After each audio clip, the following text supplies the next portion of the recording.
இந்த வீடியோ பார்க்க வந்த எல்லாருக்குமே ஒரு பெரிய வணக்கம். இன்னைக்கு நம்ம தமிழ்ல ரீசெண்டா ரிலீஸ் ஆயிருக்க கிக் அப்படின்ற ஒரு காமெடி படத்தை பத்தி தான் பார்க்க போறோம். ஸோ பேசி டைம் வேஸ்ட் பண்ணாம ஸ்ட்ரைட்டா இந்த படத்தோட கதைக்குள்ளே போயிடலாம்.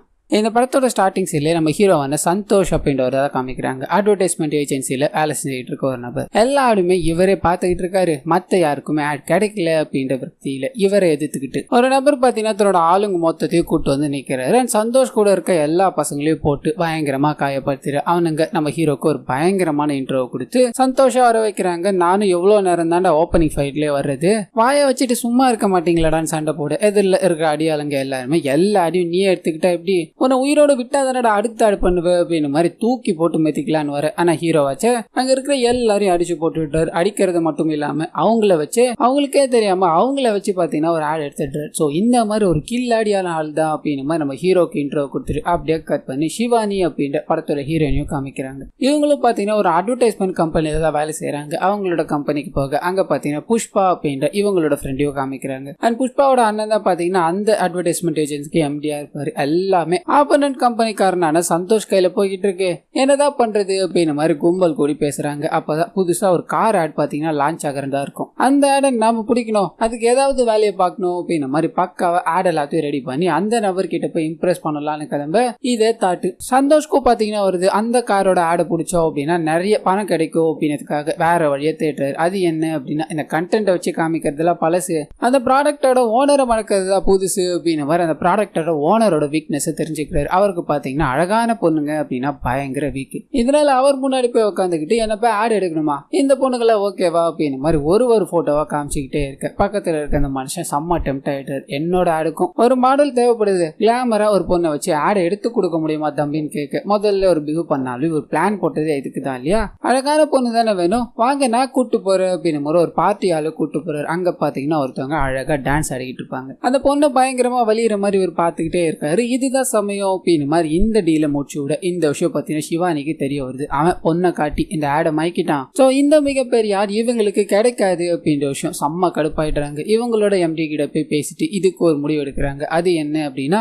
இவரை பத்தி இவங்களுக்கு மேல இருக்க போர்ட்ல கம்ப்ளைண்ட் கொடுக்கணும் அப்படின்றத கட் பண்ணி நம்ம ஹீரோவை காட்டுறாங்க. அவரோட எம்டியான எம்ஜே அப்படின்றவரை பாக்கிறதுக்காக போற எம்ஜேவோட மனைவி பாத்தீங்கன்னா கோச்சிக்கிட்டு எதுவுமே நடக்கிறதுக்கு முன்னாடி வீட்டுக்கு போயிட்டு இருப்பாங்க. இதனால அவருக்கு பயங்கர சோகம். என் பொண்டாட்டி ஊருக்கு போயிட்டா, அது கூடவே உன் மேல ஒரு கேஸ் வந்திருக்குப்பா, ஆப்போனன்ட் கம்பெனில இருக்க சிவானி அப்படின்ற ஒரு பொண்ணு தான் கம்ப்ளைண்ட் கொடுத்திருக்கா, நம்ம பொண்ணை காட்டி ஆடு வாங்கிட்டோமா, இது எங்க போய் முடிய போகுதுன்னு தெரியலப்பா, என் பொண்டாட்டி வேற இங்க இல்லையே அப்படின்னு மாதிரி பயங்கர சோகத்துல இருக்க. இந்த விஷயத்த நம்ம ஹீரோவை கையில எடுக்கிறார். முதல் வேலையா அந்த கம்ப்ளைண்ட் கொடுத்த பொண்ணு யாருன்னு பாக்கலான்னு போக அங்கதான் பாத்தீங்கன்னா ஹீரோ முதல் முறையா ஹீரோயினை பாக்குறாரு. பார்த்த உடனே புடிச்சு போயிடுது. இதனால அவங்க பின்னாடி ஃபாலோ பண்ணிக்கிட்டே இருக்க இந்த விஷயம் எதுவுமே தெரியாத ஹீரோயினும் பாத்தீங்கன்னா நிறைய விஷயங்களை பண்ணிக்கிட்டே இருப்பாங்க. இவருக்கு எல்லாமே கியூட்டா இருக்கு, அவங்களே தெரியாம ஃபாலோ பண்ண ஆரம்பிக்கிறாரு. அந்த சமயத்துல தான் பாத்தீங்கன்னா எங்க இருக்கிற சிவானியும் அந்த சந்தோஷோட நம்பர் கிடைச்சிருக்கு. அவனை போன் பண்ணி என்ன பண்ற பாருங்க அப்படின்னு மாதிரி காலை போட சந்தோஷ் இவங்க பக்கத்துல தான் இருக்கா இல்லையா, தெரியாத மாதிரி எடுத்து பேச ஆரம்பிக்கிறாரு. நீ என்ன பண்ண அப்படின்றது எனக்கு நல்லா தெரியும்டா,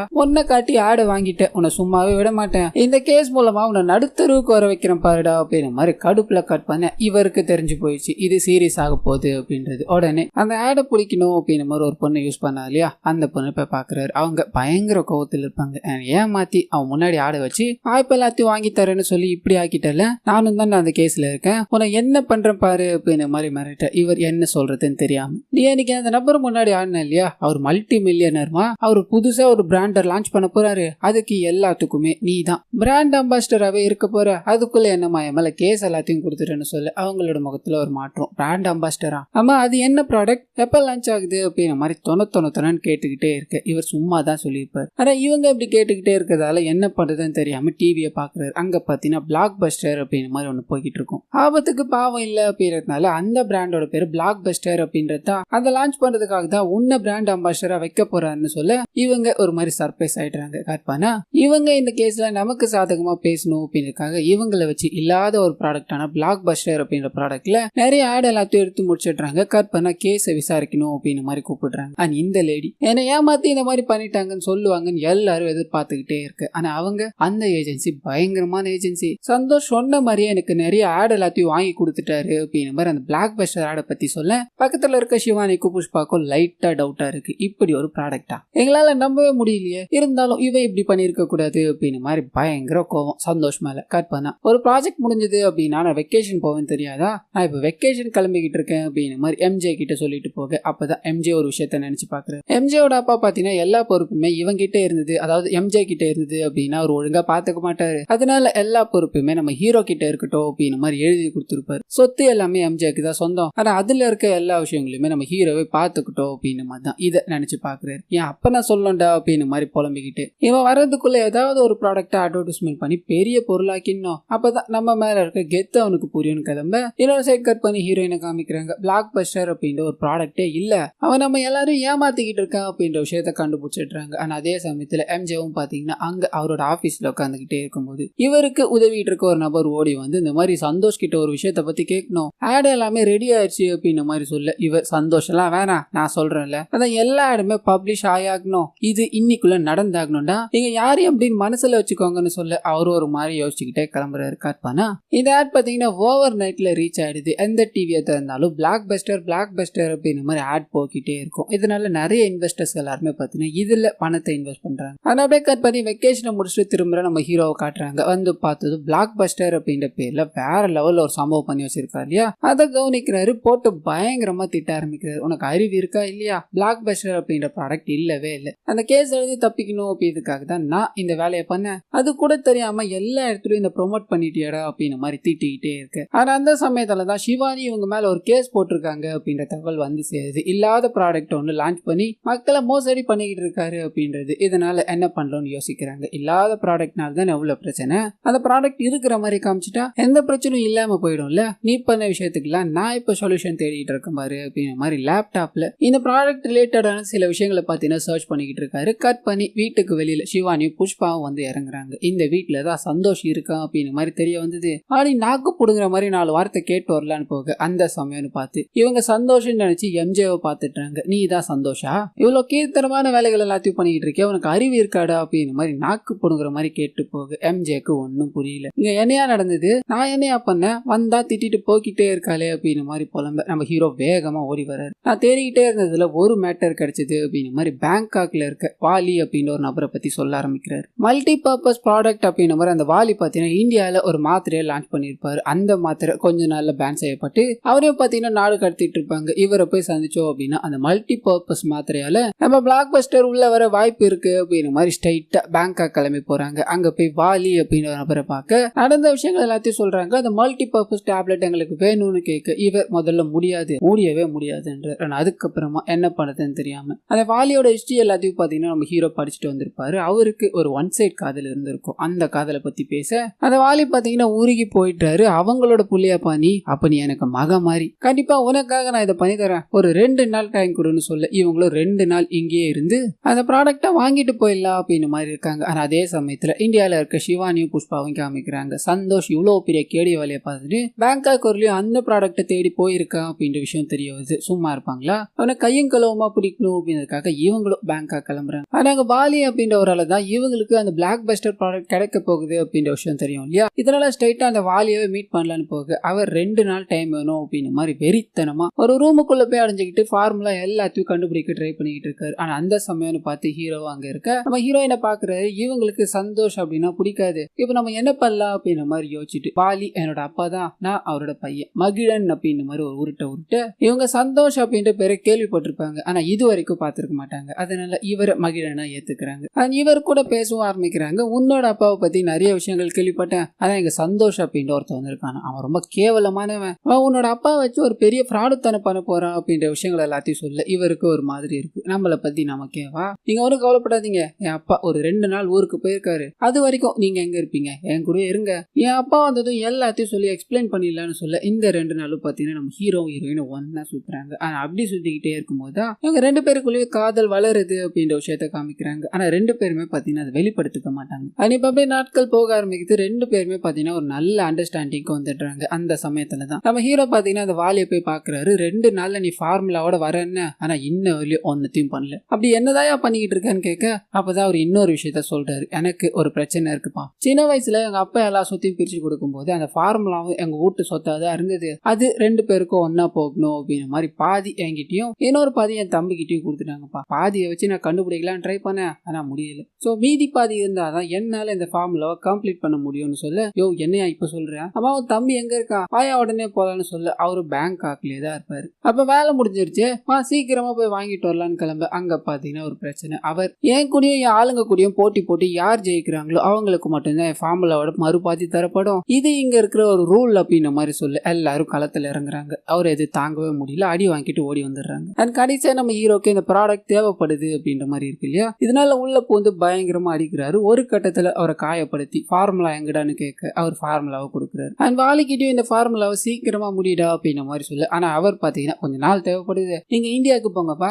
நான் இந்த ஃபார்முலா ரெடி ஆனதும் இந்தியாவுக்கு உங்களை பார்த்து கொடுத்துட்டு போக கண்டிப்பா வரேன்னு சொல்ல, ஹீரோ ஒரு மாதிரி யோசிக்கிறாரு. சரி நான் போறோம், நீ கண்டிப்பா ஃபார்முலா ரெடி பண்ணி வந்துட்டு தான் ஆகணும் அப்படின்ற மாதிரி சத்தியம் எல்லாத்தையும் வாங்கிட்டு கிளம்ப. ஆனா அதே சமயத்துல சிவானி இருக்காங்க இல்லையா, இவங்களும் இந்தியாவுக்கு போற சூழல் பாத்தீங்கன்னா வருது. இதனால மகிழனை பார்த்து கடைசியா பேசிட்டு போகலாம் அப்படின்ற மாதிரி சில விஷயங்களை ஷேர் பண்றாங்க. அந்த சந்தோஷம் என்னதான் ஃப்ராடுத்தனை பண்ணி இவ்வளவு பண்ணிக்கிட்டே இருந்தாலும் ஒன்னும் மிஸ் பண்ணிடா பாத்தீங்களா, இல்லாத ப்ராடக்ட் லான்ச் பண்றேன் அப்படின்ற மாதிரி இது வரைக்கும் வந்துட்டான். நான் இருந்தேன்னு வைங்களேன், ப்ராடக்ட் இப்ப வந்துகிட்டு இருக்கு, 7 நாள்ல 8 நாள்ல வந்துகிட்டு இருக்கு அப்படின்ற மாதிரி டெய்லி அட்வர்டைஸ்மெண்ட் பண்ணி எல்லா மக்களும் எங்கேஜா வச்சிருப்பேன்னு சொல்ல இந்த விஷயத்த நம்ம ஹீரோ கேட்டுக்கிறாரு. நீங்க இந்தியா போறதுல எனக்கு ரொம்ப சந்தோஷம் தான், கூடிய சீக்கிரம் உங்களை இந்தியாவில வந்து பாக்குற அப்படின்ற மாதிரி வழி அனுப்பி வைக்க அப்படியே கட் பண்ணி ஹீரோயின் இந்தியா வர மாதிரி காமிக்கிறாங்க. இவங்க மகிழன் கிட்ட சொல்லிட்டு வந்தாங்க இல்லையா, அந்த விஷயம் பாத்தீங்கன்னா எல்லா நியூஸ் பேப்பர்லயும் வந்து இருக்கும். பிளாக் பஸ்டர் லோடிங் அப்படின்ற மாதிரி ஆட்ல பயங்கர கடுப்பாயிட்டாங்க. இவ்வளவு எச்ச வேலையை பண்ணிட்டானே, என்னோட கண்டென்ட்டே திருடிட்டானே அப்படின்ற மாதிரி சந்தோஷ் வீட்டுக்கு வேகமா கிளம்ப கட் பண்ணி சந்தோஷம் எம்டியான எம்ஜேவும் பாத்தீங்கன்னா சரக்கு அடிச்சுக்கிட்டு இருக்காங்க. என் பொண்டாட்டி ஊருக்கு வந்துட்டா,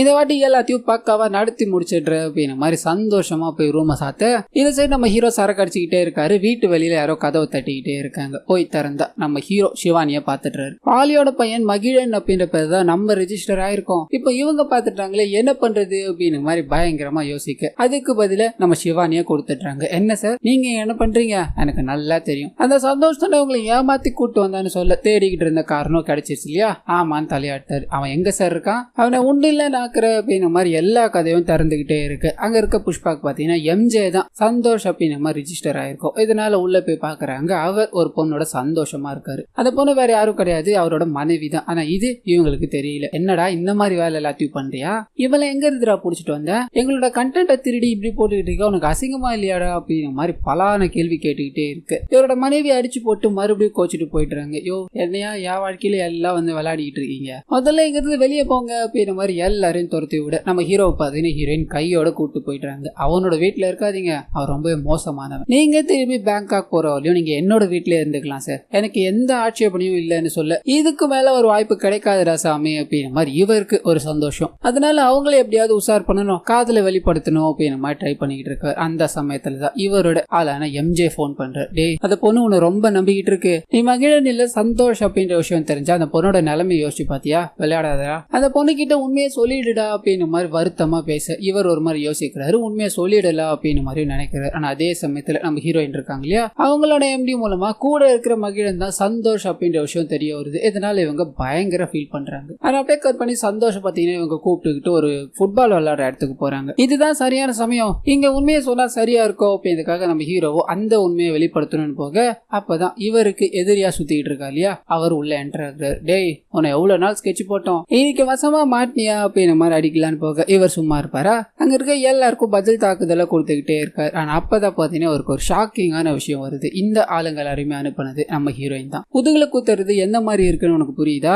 மகிழன் அப்படின்ற பேர்ல ஏமாத்திட்டு இருந்தால சந்தோஷ், இது உனக்கு எப்படிடா இருக்குன்னு கேட்க இவர் ஒரு மாதிரி ஆயிடுறாரு. நான் உண்மையை சொல்லணும்ன்றதுக்காக தான் வந்தேன்னு சொல்ல அவங்க கேட்க தயாரா இல்ல. கோவத்துல அங்க இருந்து கிளம்பிடுறாங்க. ஆனா அப்படியே கட் பண்ண ஹீரோ பாத்தீங்கன்னா அங்க இருக்க எல்லா ரவுடிங் கிட்ட அடி வாங்குறாரு. ஆனா தப்பு இவர் பண்ணது. அண்ட் ஹீரோயினே இந்த வேலையை பாத்துட்டாங்க அப்படின்றதுனால காயங்கள் எல்லாம் வெயிட்டா ஊந்திருக்கும். அந்த அடியோட பேண்டேஜ் எல்லாத்தையும் சுத்திக்கிட்டு பயங்கர ஃபீலிங்ல உட்காந்துக்கிட்டே இருக்கும் போதுதான் நம்ம ஹீரோயின் பாத்தீங்கன்னா இந்த ஃப்ராடு தனத்தை இவங்களுக்கு தனியா இருக்க கோர்ட் வரலையும் கொண்டு போயிட்டாங்க அப்படின்ற விஷயம் தெரிய வருது. ஆனா அப்படியே கட் பண்ணி கோர்ட்டு கூடுற மாதிரி காமிக்கிறாங்க. முதல்ல எம்ஜிஓ கூப்பிட்டு அந்த ப்ராடக்ட் இருக்கா இல்லையா, இதுக்கு சம்பந்தப்பட்ட டாக்குமெண்ட்ஸ் எல்லாத்தையும் சப்மிட் பண்ணீங்களா அப்படின்னு மாதிரி சர்ற மாதிரியா கேள்வி கேட்டுக்கிட்டே இருக்கு. அவரும் முழிச்சுக்கிட்டே இருக்காரு. ஐயா என்னையா இவ்வளவு கொஸ்டினே கேட்கறீங்க அப்படின்னு மாதிரி பேசிக்கிட்டே இருக்கு. அந்த சமயத்துலதான் நம்ம ஹீரோட என்ட்ரி. உள்ள வந்து ப்ராடக்ட் கொடுப்பாரு அப்படின்னு பார்த்தா வாய்க்கு வந்தபடி எல்லாம் நூற்றாண்டு காலத்து கதை எல்லாத்தையும் எடுத்து விட்டுக்கிட்டே இருக்காரு. டேய் நீ டைம் வேஸ்ட் பண்ணிக்கிட்டு இருக்கடா, ப்ராடக்ட் இருக்கா இல்லையாடா, இல்ல இப்ப நான் தீர்ப்பு எழுதிடும்டா அப்படின்னு மாதிரி ஜட்ஜ் கோவமா தீர்ப்பெழுதலான்னு போக நம்ம வாலியோட என்ட்ரி வந்துட்டேன் சார், ப்ராடக்ட் தானே வேணும், இதாங்க அந்த ப்ராடக்ட் அப்படின்ற மாதிரி நிறைய கேண்டிஸ் மாதிரி இருக்கும், அதை கொடுக்குறாரு. இதை பார்த்தது ஹீரோயினும் அதுல ஒண்ணுமே பிரிண்ட் ஆகல. அண்ட் மேனுஃபேக்சர் எப்போ பண்ணாங்க, எதுல தயாரிச்சாங்க அப்படின்ற எந்த டீட்டெயில்ஸுமே இல்லை. இதை எப்படி நாங்க பிராண்டா எடுத்துக்கிறதுன்னு கேட்க, பிறந்த குழந்தை எல்லாமே போட்டுக்கிட்டாமா பிறகுது, அம்மா நம்ம தானே இருக்கு, அதே மாதிரிதான் இது ஒன்று சொல்ல. அங்க இருக்க ஜட்ஜு பார்த்தீங்கன்னா எப்படியோ ப்ராடக்ட் வந்துருச்சு இல்லையா, இது நல்லா இருக்குமா அப்படின்ற மாதிரி டேஸ்ட் பண்ணி பாக்குறாரு. நல்லா இருக்கதால அங்க இருக்க எல்லாருக்கும் ஒரு கேண்டியை கொடுக்க, பரவாயில்லப்பா இந்த ப்ராடக்ட் நல்லதா இருக்கு அண்ட் இது ஒரு ஃபேக்கான கம்ப்ளைண்ட் அப்படின்ற மாதிரி இதை தள்ளுபடி பண்றேன்னு எழுதி முடிக்க அப்படியே கட் பண்ணி இதுக்கு அடுத்த நாள் காமிக்கிறாங்க. நம்ம ஹீரோ தூக்கத்துல இருந்து எழுந்துக்கிறாரு. பக்கத்துல பாத்தீங்கன்னா சிவானி துணியே இல்லாம படுத்துக்கிட்டு இருக்காங்க. பயங்கர ஷாக்கு. இவரை பாக்குறாரு, இவர் உடம்புலயே துணி இல்ல. அண்ட் சிவானிக்கு மொழி போறது, ரெண்டு பேரும் அலண்டு போயிடுறாங்க. இங்க எப்படிடா வந்த, என்னடா பண்ண அப்படின்ற மாதிரி பயங்கரமா கத்த ரெண்டு பேர் உடம்புலயும் பாத்துக்கிறாங்க. நிறைய மார்க்ஸ் எல்லாமே இருக்கும். இது நீ இஷ்டப்பட்டு பண்ண மாதிரி தான் இருக்கு, என்ன சொல்றியாடி, நீயும் தானே இதுக்கு காரணம் அப்படின்ற மாதிரி நடந்த விஷயங்கள் என்ன அப்படின்றத யோசிக்க ஆரம்பிக்கிறார். அந்த டேப்லெட்டை சாப்பிட்டார் இல்லையா, அதோட எஃபெக்ட் தான் அது. கோர்ட்ல அந்த விஷயங்கள் எல்லாம் நடந்து முடிஞ்ச உடனே ரெண்டு பேரும் பாத்தீங்கன்னா தனியா வந்து பேசியிருப்பாங்க. போதையா இருந்திருக்கும். இதனால என்ன பண்றதுன்னு தெரியாம மாத்தி மாத்தி பேசிக்கிட்டே இருக்கும்போது ரெண்டு பேரும் நெருங்கி வந்ததால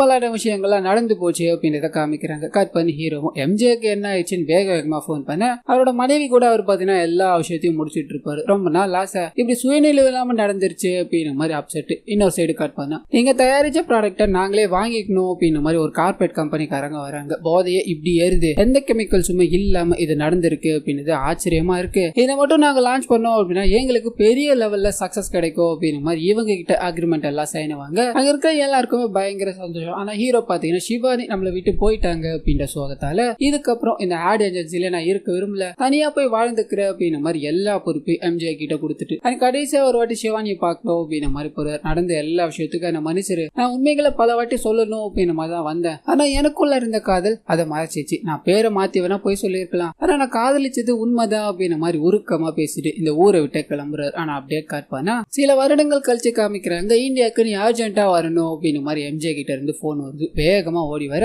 ஹாஸ்பிட்டல் கூட்டு போறாங்க. அங்க போய் பார்த்தா ஒரு ஷாக்கிங்கான சம்பவம். இவர் பண்ண வேலையால சிவானி பாத்தீங்கன்னா பிரெக்னெண்டா இருந்திருப்பாங்க. அவங்களுக்கு இப்ப குழந்தை பிறக்க போகுது அப்படின்ற மாதிரி இருக்கும். ஆனா அதையும் தாண்டி அந்த பிளாக் பஸ்டர் சம்பவத்தால எம்ஜேக்கு பாத்தீங்கன்னா ஒரே பிரசவத்துல 4 குழந்தை பிறந்திருக்கும். நம்ம ஹீரோக்கு பயங்கர ஷாக்கு. ஆனா அதையும் தாண்டி புஷ்பா இருக்காங்க இல்லையா, அவங்க பாத்தீங்கன்னா வாலியை உசார் பண்ணிட்டு இருப்பாங்க. அவங்க ரெண்டு பேரும் ஒன்னாயிட்டு இருப்பாங்க. இது எல்லாமே நடந்து முடியுது. அண்ட் இதுக்கு காரணமா அந்த ஹீரோவும் ஹீரோயினும் ஒன்னா இல்லைன்னா எப்படி, அவங்க ரெண்டு பேரும் சேர்ந்தா நல்லா இருக்கும்னு சொல்ல ஹீரோயின் அறுத்து போட்ட தாலி எடுத்து கொடுக்குறாங்க. இந்த தாலியை நீ கட்டும் போது நான் தூக்கி போட்டேன், இப்ப மறுபடியும் கட்டிட்டு என் குழந்தை மேல கைய விடான்னு சொல்லி சிரிக்க எல்லாருக்கும் சந்தோஷம். அண்ட் இது கூடவே பாத்தீங்கன்னா சுபம் அப்படின்ற மாதிரி போட்டு இந்த படத்தை இதோட முடிக்கிறாங்க. சோ கண்டிப்பா இந்த படம் உங்க எல்லாருக்கும் பிடிச்சிருக்கோம் அப்படின்ற மாதிரி நம்புறேன். இதே மாதிரி நிறைய மூவிஸ் அண்ட் சீரிஸோட எக்ஸ்பிளனேஷனை நீங்க பார்க்கணும்னு ஆசைப்பட்டீங்கன்னா மறந்துடாம நம்ம சேனல்ல சப்ஸ்கிரைப் பண்ணி உங்களால முடிஞ்ச சப்போர்ட்டை கொடுங்க.